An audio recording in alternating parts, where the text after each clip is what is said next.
My name's Orla, and today I thought I could share with you something pretty amazing. What do you think this looks like? Maybe a really weird game of hopscotch? No, that can't be right. I wonder what happens if I pull these strings here. Paper templates like the one we've just seen are called nets, and they are everywhere. For example, we use nets to make boxes for packaging so that we can send things all over the world. Designers and engineers use a technique called nesting to try and limit the waste material when they're cutting out shapes to use in products. This involves turning the shapes around and rearranging them so that they sit as close as possible to each other, so we can get as many shapes as possible from one sheet of material. How many shapes do you think you could make by nesting different nets on one sheet of paper? Do you think you could arrange your nets so that there are no gaps between them and no overlaps? This type of arrangement is called tessellation. This means there's no waste at all. In order to really understand how our nets work, we need to have a think about 2D and 3D shapes. Let's start off with 2D. 2D stands for two-dimensional, which means that we can measure our shape in two directions, length and width. This means that our shapes are flat. There are lots of different examples of 2D shapes, but today we're going to be focusing on ones that have straight sides. This is because inside a shape that has straight sides, there are always internal angles at a point where the sides meet.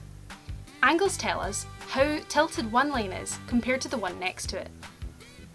It sometimes helps to think of this like the hands of a clock. Angles tell us how far around the clock the hands have moved, or how many minutes have passed. Just like on a clock, we can divide a circle up into bits so we can count the angles. We call these bits degrees, and we say that there's 360 of them in a full circle. Now, let's think about 3D shapes. 3D stands for three-dimensional, which means that these shapes can be measured in three ways: length, width, and height. We can see that lots of 3D shapes are made up of 2D shapes. This means we still have internal angles, but we now have more than one internal angle at a point. By looking at lots and lots of different 3D shapes, we can see that no matter what the shape looks like, we can never have more than 360 degrees at any of these points. We can demonstrate this by using an octahedron net. We can see that our net is flat on the table, and that at this point, our angles do not add up to 360 degrees or a full circle. So, when we pull on the strings here, it forms a point that lets us make our shape 3D. When we're thinking about internal angles in 3D shapes, we can also take a look at a very special set of shapes called the platonic solids. These 3D shapes are made up of faces that we call regular 2D shapes. This means that all their sides are the same length and all their internal angles are the same size as well. This may not sound very exciting, but because of our rule about having less than 360 degrees in every point, only 5 of these shapes can exist.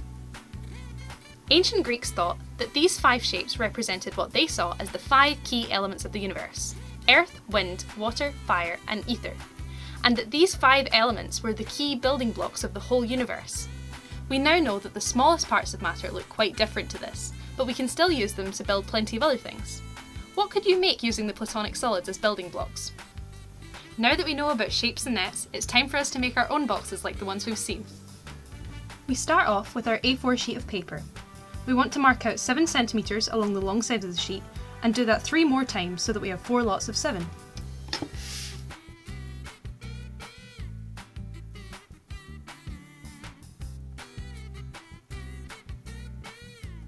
We're going to cut off our leftover paper at the top, so make a mark here to remind yourself which way up to put your paper. Repeat the 7 centimetre measurements along the opposite side and on both short sides. We'll then join the markings up to make a grid.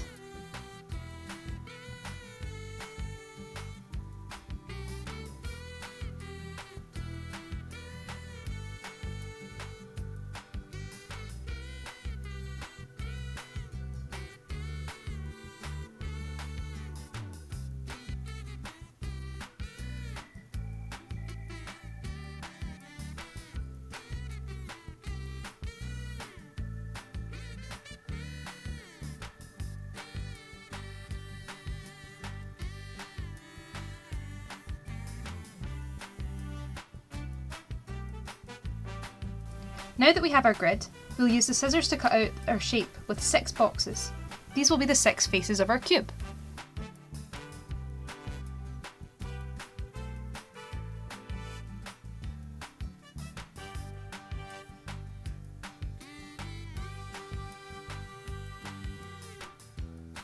Now that we've cut out our net, it's a good idea to mark out where the holes for our thread should go.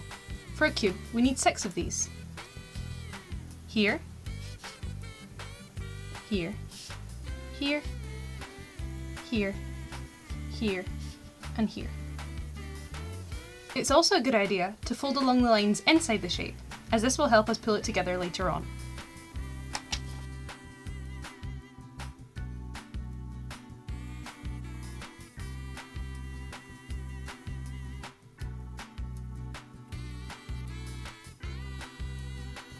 Now, you might want to decorate your shape. I'm going to decorate mine with some coloured pens, but you could use whatever you'd like. Next, we'll use our pencil, or another sharp object, to poke holes at the points we drew earlier. Ask an adult if you need a bit of help for this part because it can be a wee bit footery.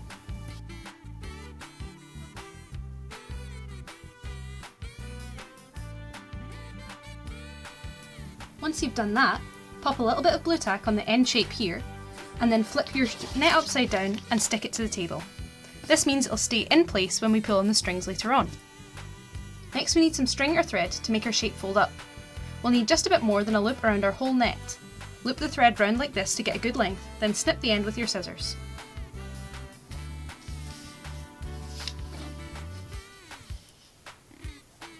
We now pop our thread through the holes we've made, starting by going in from underneath on the part we've stuck to the table, in from above up here, then up from underneath over here,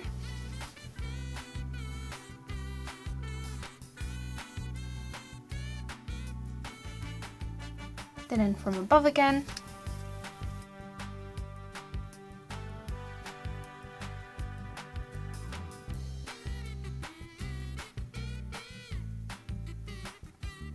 then up from underneath,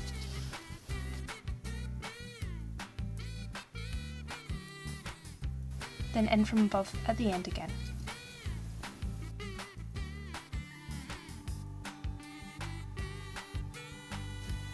Don't worry if this bit is a bit tricky. Sometimes it helps to make the hole bigger again using the pencil. Now we're ready to pull our shape together. Gently tug on the tails of the string we left at the side, and your net should neatly fold up into a 3D shape. Well done!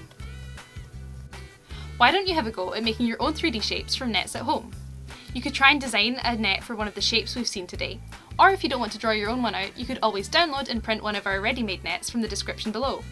We'd love to see your brilliant designs, so feel free to send us photos and videos of your amazing nets in action. As always, thank you so much for watching and we'll see you soon. Bye!